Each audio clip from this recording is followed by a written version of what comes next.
Coming up next, the Bucks taking on the 76ers. For the Bucks, the momentum has been in their favor. They've incurred only one loss in the last 6 games, putting the rest of the league on alert. Sixers, Bucks is next. We're back in just a moment.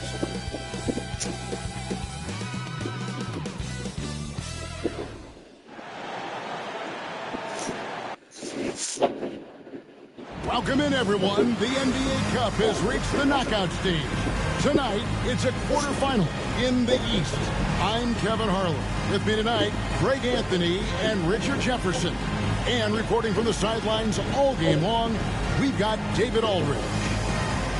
Now we get a chance to check out the standings out East already. We are in December. You take a look at the 76ers. They like where they stand right now, perched in that topmost position. And, of course, there's the Bucks, just way behind. And I think for Milwaukee, they talked all offseason about how this year was going to be different. Nobody bought into it then, and nobody's buying into it now. Talking that talk is easy, but carrying through, oh, that's a whole nother story. And the naysayers' predictions were basically on point. Look at the 76ers starting group.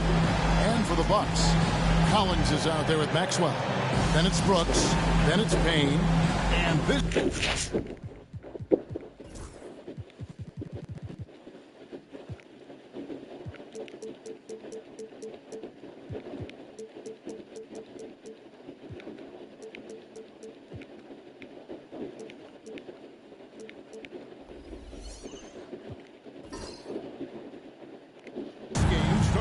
elimination round for the NBA Cup tournament.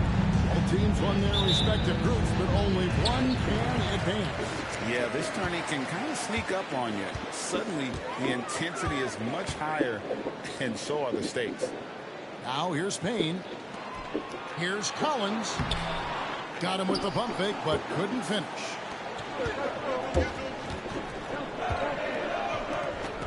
Here's Vildoza. Rebound, Milwaukee. Their last meeting was in Philadelphia, where they were unable to fight off the 76ers. Well, if they want to avoid the outcome of that first meeting, they'll need to be stronger on the glass. They were completely outmatched in the last one. And a lot of that begins with effort. Putting in the work and closing out possession should make this a much more contested game. Here now, Vildoza.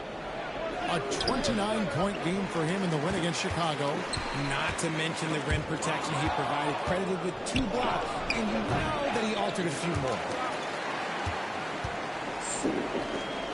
Now here's Payne. He's tightly guarded. From down in the low post, it goes. And look, he's not the best athlete, but he's able to create the space he needs to operate.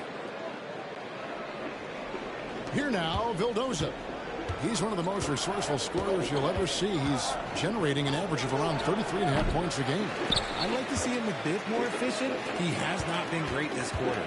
Here's Brooks, and he makes no mistake on the slam dunk. Great teamwork, punctuated by a strong finish. Yeah, that's nice execution, running with purpose and creating an easy scoring opportunity off the break. Now, Greg, it took 40 years, but the Bucks finally won their second NBA title back in 2021. Yeah, Kareem leading that 71 squad. Giannis was the man in 2021, averaging 35 and 13 during the finals, closing out the Suns with that 50-piece in Game 6. Here's Payne. His last outing, he had 8 points. Outside Collins. And about 2 minutes played here in the first quarter. And off there, he misses his first shot of the night.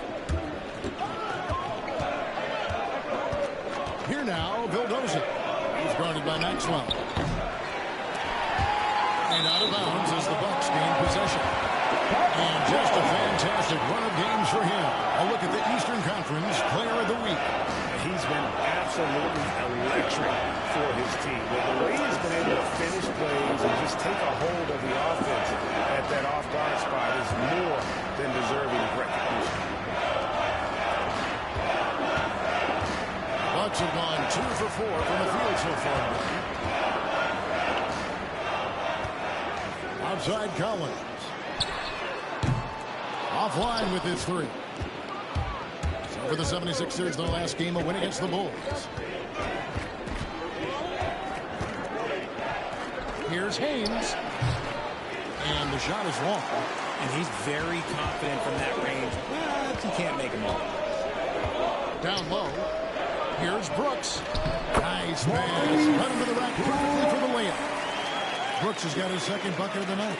And once he got to the 10, I think he was surprised to find himself that wide open. Easy possessions like that literally are just a gift. You just dream of them. He'll gladly take those. Nailed from three-point land. And how about that exhale there? Finally gets one to fall through 6 attempts. Here's Maxwell. He averages a bit over 6 points a game. 1:41 left to play in the first quarter. Just 5 to shoot. Pulls from the top of the key. And Philadelphia grabs the miss. They are tearing through the league right now with 15 wins in a row. There's a lot of players who will say they don't take notice of a budding winning streak. But when it's double digits, everyone knows. Winning streaks are a lot harder than people think because every single team wants to be the one to take you down.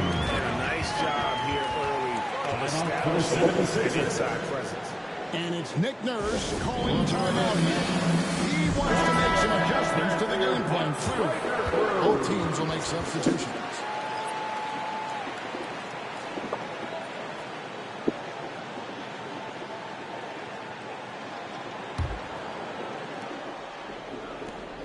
We've got 1:13 left in the first quarter of the game.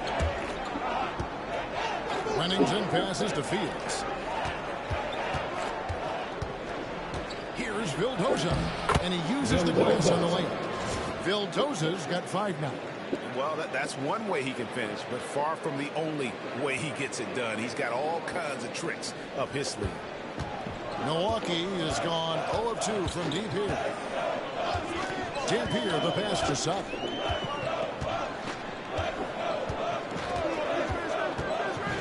Inside. Dampier, no good. And Kevin, they need to be consistent with their effort on the boards. You look at the box score, and they're at a definite disadvantage. And that one drops for him.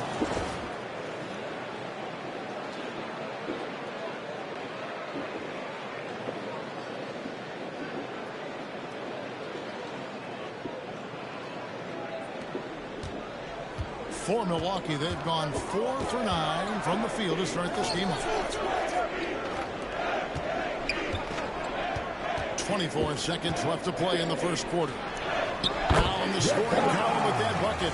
1 for 2 this game. And there it is again. On a lot of their possessions this first half, they've established great inside position. And here's Austin. A 17-point game for him in the win against Chicago. And also active defensively. 2 blocks ago with kind of his overall floor game. Here's Sada, and he throws it down hard with one hand. I'd say that shot is well within his range. I would hope so. At the end of one, a closely contested game so far. Bucks lead by 3. Stay with us as we get set to bring you the second quarter right after this.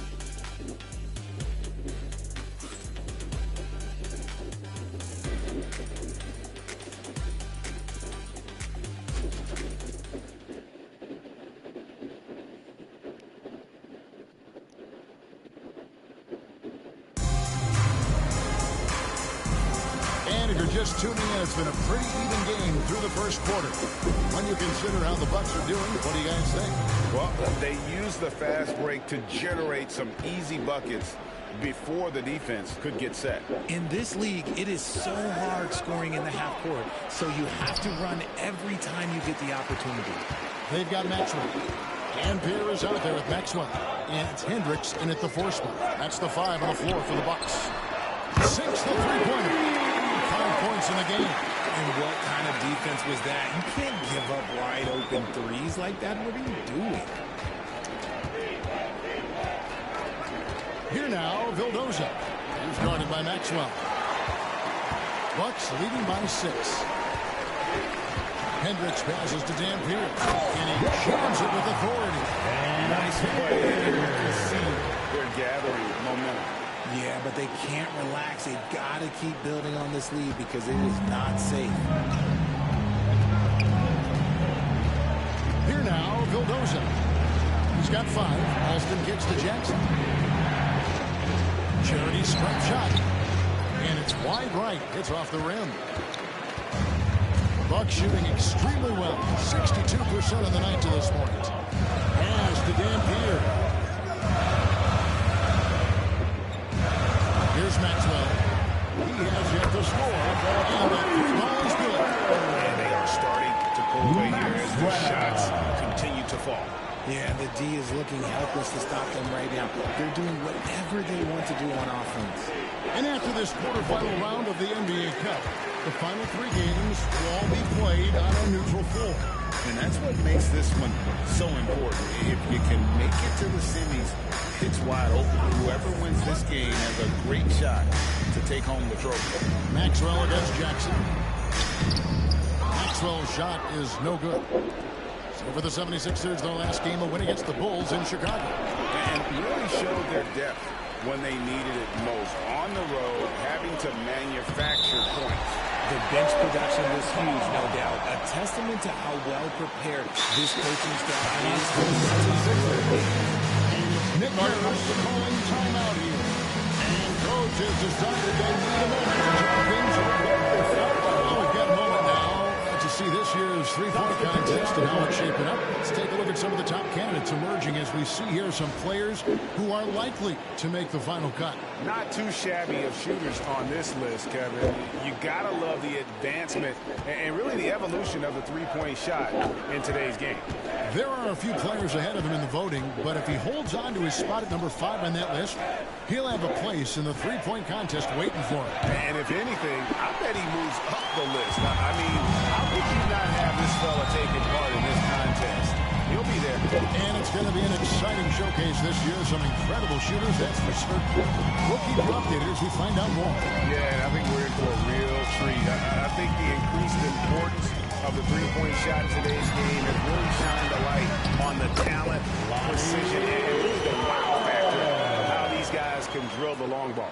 And they keep hammering away at them inside, forcing the ball into the paint. Here now, Vildoza. He's guarded by Maxwell. Pass to Vildoza. How about 3 minutes gone in the second quarter of basketball? Another miss by Philadelphia. And they've got a big lead, not just on the scoreboard, but really in the rebounding numbers as well. I'm not sure what happened there. His family's in the building. I don't know. You have to finish those. And it's sent back by Dampier. And he's able to get it back. Alston can't get it to go. You can just see the frustration growing on their faces. Nothing going their way. In a major drought, you need to find some sort of momentum. Maxwell's shot is no good. The 76ers trail by 15. With a short break in the action gives us a chance now to send it over to David Aldridge. Kevin, the league recalibrated its emphasis on fouling during last season. Commissioner Adam Silver said there was a sense that offensive players had too much of an advantage, so an adjustment was made. Fans want great offense, but they want players to be allowed to play defense as well. I think that's what we're seeing. Kevin, it's a welcome change. Welcome indeed, no doubt about it, team. And Doc Rivers has called for a timeout. This will give him a chance to discuss some potential alterations. Wennington needs